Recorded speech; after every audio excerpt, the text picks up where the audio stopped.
Hi, I'm Lowell Joseph Gallin, and I am here for our interview with our guest, Dr. Sam Minskoff. Hi, Sam. Hi, nice to meet you. And I am here on assignment in the Land of Promise, shooting our Love Israel with Laura and Lowell interview series for New York's newest TV talk show, The Laura and Lowell Show. And Sam and I are old friends, and he knows what I want to talk about with him for the first of what I hope will be many interviews, which is his experience as what I would call a combat psychologist working with the Los Angeles City Police Department. Is that it? Well, okay, yeah. Well, it was the Department of Children's Services, Protective Services in Los Angeles, and I was also a senior psychologist at Riverside County for the Department of Mental Health. So Sam has experience dealing with what we might call extreme sports child psychology. Try this on for size. How do you do therapy with a 12-year-old who's in jail for committing murder, or a 12-year-old whose parents were voodoo priests and who watched a human being sacrificed? This is not stories from Batman. And even participated. Or participated. These are live fire, real, no simulations here. This is real. So Sam was giving these kids to counsel. Okay, Dr. Sam, I'm a 12-year-old. I committed murder or participated in a child sacrifice. My daddy's a voodoo priest.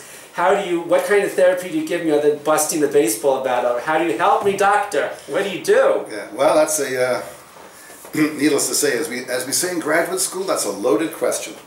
Well, okay, at the program where we were at, we had several, probably more than than we expected, what is called ritualistically abused kids, and kids who are 12 and under, who actually participated in sacrifices and were raised with all this kind of voodoo and 12, 12 and younger, 12 and younger, 7-year-old.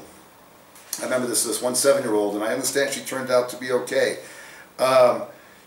At first, it's like, when you're rescuing, let's say, people from we're talking trauma beyond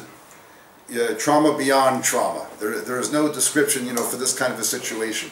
It seems that, in my travels, my experience in the field, 30 plus years, is that, we're created, for example, we're not created, we're not made to be exposed to such traumas. We're really not. Nowhere in any kind of educational system or culture that we know of, or we're trained and that it's okay to see people getting dismembered and God knows what in the name of, God knows what, whatever, some kind of idols, or so we're not made for that. And here it is, you have a kid who can't even process, who's not even up to that point and process any kind of a trauma, let alone a developed adult, whatever that is, and here they're exposed to it, and at first they think nothing of it. It's sort of, it happened, but then they do absorb it. Their mind is a very beautiful thing. It's able to wall off and shelve things until such a time that we're able to deal with it, if we're able to deal with it. It comes back through dreams, whatever, acting out. And some of these kids started acting out very strangely in the school system. I want to ask you about that. And that's what led to, yeah. How did anyone, these kids that got to you for counseling, how were they identified that they had been either committed murders or participated in or watched human sacrifice or been ritually abused? How is that even discovered? Right. You get kids who, let's say, act out in a regular type of school, and we're not just talking about misbehaving and aggressive behavior, strange kind of behavior. Like there was this one kid, that was like the beginning of it. Well, in the very big, then there's another one which I'll bring up in a second, that he started to torture, kids would bring their pets into school, mice, turtles, whatever. This kid was doing strange acts, torture, whatever, hurting these animals, and mumbling some kind of mumbo jumbo from what the teachers caught these kids. There was like a few of them red-handed, and they were like, what? So then what happened was they reported to Children's Services because they have to. Obviously there's something going on. Where does a kid learn these things from? Or if the kid's being abused at home, there's hostility and they act out on being cruel to animals and other people and other kids. But this was a little strange because it looked, they were watching it in astonishment that there was like some kind of a ceremony going on. It was bizarre. So it wasn't just torturing an animal, for example, but it had ritualistic elements, and somebody noticed, where are they learning this? Right.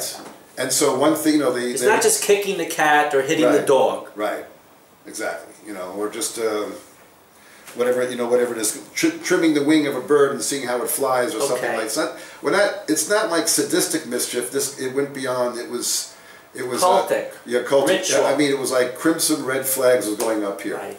They reported to Children's Services, at which point Children's Services, by law, has to report it to law enforcement, and it's a conjoint project. What happens then? The kids are removed from their homes? They go inside there, they start to interview the parents, and see, when they went in these homes, they saw other strange things in there, and all you have to really do in the wonderful, wacky world of child abuse and and juvenile court is to suspect.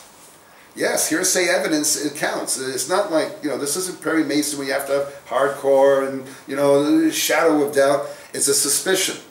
Because too many kids have slipped through the cracks just because you didn't have evidence. So you suspect. It's better to err, and better to be safe than sorry. So suspected child abuse is reported. They go into the home, they investigate, they found all kinds of things. But the case that really cracked it was the McMartin case. And that was a case of... Could you remind our viewers what the McMartin case was? Okay, McMartin's, this was a couple, or family type practice, that they ran a school, a children's school, a preschool, kindergarten, many long years ago. I think like some 25, 30 years ago. And these kids, there was all kinds of ritualistic things going on, and really cruel. I mean, something bizarre that the kids had traumatized and kept hidden, kept secret for years and years until they became an adult. And then it started to come out. And then little by little, people started to get, outraged, and it went into law enforcement and Children's Services. That's when Children's Services really came into their own from that case.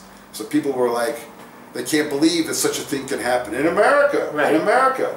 And they went, and this school was like, they had this school, and downstairs it was like this basement, like another world, where they would practice all these strange things, and these kids would absolutely, in fact, one of them was a client of mine, years later, a client of mine, and she told me things that, okay, you think she was nuts, but guess what, folks? She's not. Okay, I want to make a comment now, and then I'm going to ask Sam a question.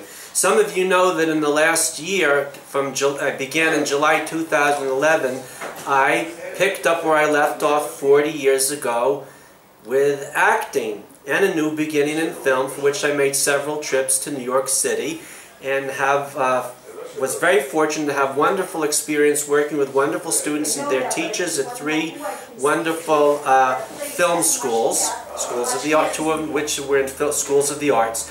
Along the way, I came into encountered students who like to entertain themselves the idea of simulating rapes, murders, and extreme sports activities. And the sense I very quickly got is the people who were doing this had no exposure to the real thing.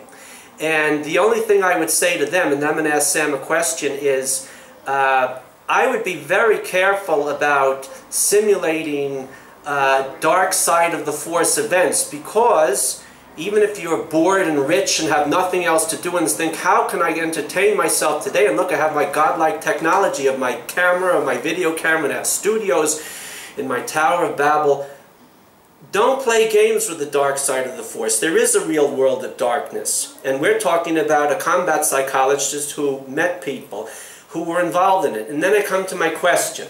Okay, if I was a filmmaker and I wanted to produce a documentary which was not for prurient rather but for therapeutic value to help victims of murders or rapes, would you say from your experience that seeing graphic and vivid reenactments of rape, murder, child abuse, torture, suicide has any therapeutic value for the victim as opposed to prurient pornographic value for bored viewers? Well, let's put it this way: it brings on this very issue that as a professional, we're under special, considerations. We had to really focus on taking care of ourselves. When you go into combat, you got to take care of yourself. You got to be trained. You have to have the right equipment on you. Okay, what I'm getting to is a term called secondary trauma. Okay, so here we are, we're all professionals, we all came from quote-unquote good families, educated and all the rest of it, but then you're hearing these stories and witnessing the effects and the results, and in situ, in vivo, day after day, all the time, week after week, it's bound to have an effect. And there's a lot of burnout in the field as a result. Okay, so, you have to kind of take the tour of duty approach.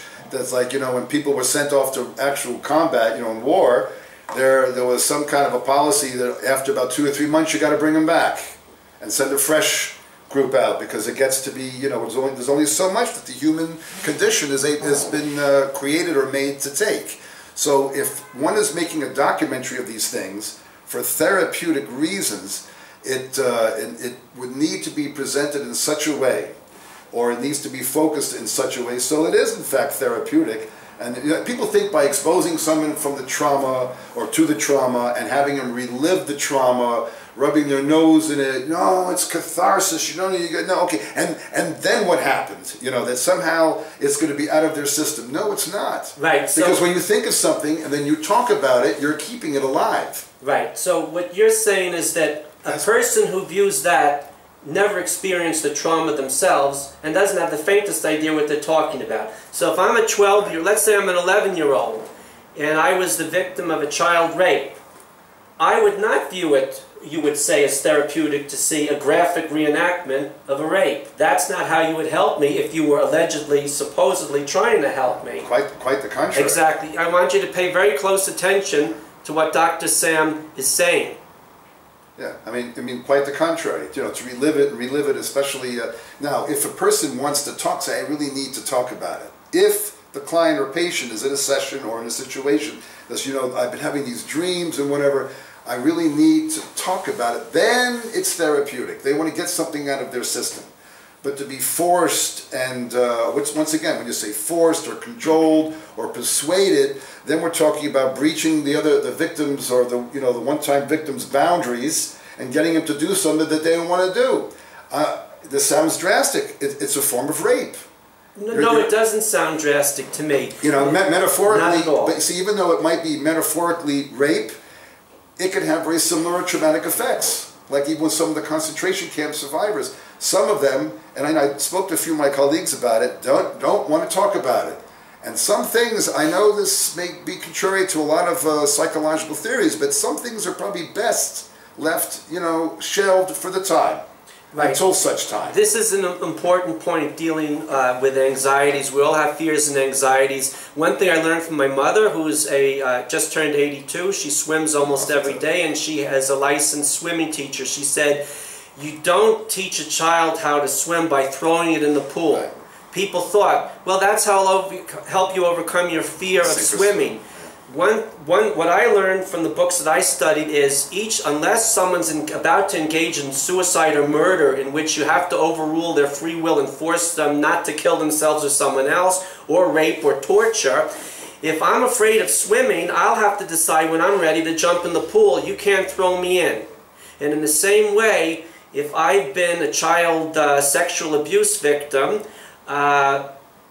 in general, or I've been in a death camp, Nazi death camp, I'm not going to be happy or find it therapeutic if you tell me, well, I'm making a documentary and I need to graphically reenact I'm really doing this to help you. The answer is that's a big bucket of BS. And the primary audience for that are people who have a pornographic and prurient interest in the subject matter, where it's all dressed up as concern for the victim. It can be just as dramatic, just as effective, and just as therapeutic to write about the very issue of not going through a whole reenactment. And, because I know we're leaving now, this happened in the 70s, the age of realism. Back in the old days, horror movies, you saw a shadow, you saw the hands, right. Scream, and then there was the covered body. You got it. Right. You got it. And that was somehow very terrifying in itself. Today, they got to show that, we got to be, that's corny, let's show what's really happening. And what happens is, you see, this is the problem. When we start to see these gory things, which, okay, you have a right to express yourself any way you want, but it tends to desensitize the individual, little by little, getting them ready so that, when really nasty stuff happens, that, they're so hardened and calloused and used to it and habituated that they don't get traumatized, and they accept it as a way of life. we get used to things. We get used to people being, being massacred and tortured and dismembered. And, that's scary. Dr. Sam, I want to thank you for our first of what we hope will be many interviews with a real, live combat psychologist on the front lines from his incredible experiences in Los Angeles and then experiences that you've been having here as a psychologist in the land of Israel. How many years have you been practicing in Israel? I've been practicing, well, I've been licensed here since 1995. So, I'm having a 25 plus moment. So what? So 90, whatever, about 16 years. 17 years. Yeah. Congratulations to Dr. Sam on practicing psychology for 17 years here in Israel. And thanks to our viewers for watching and listening.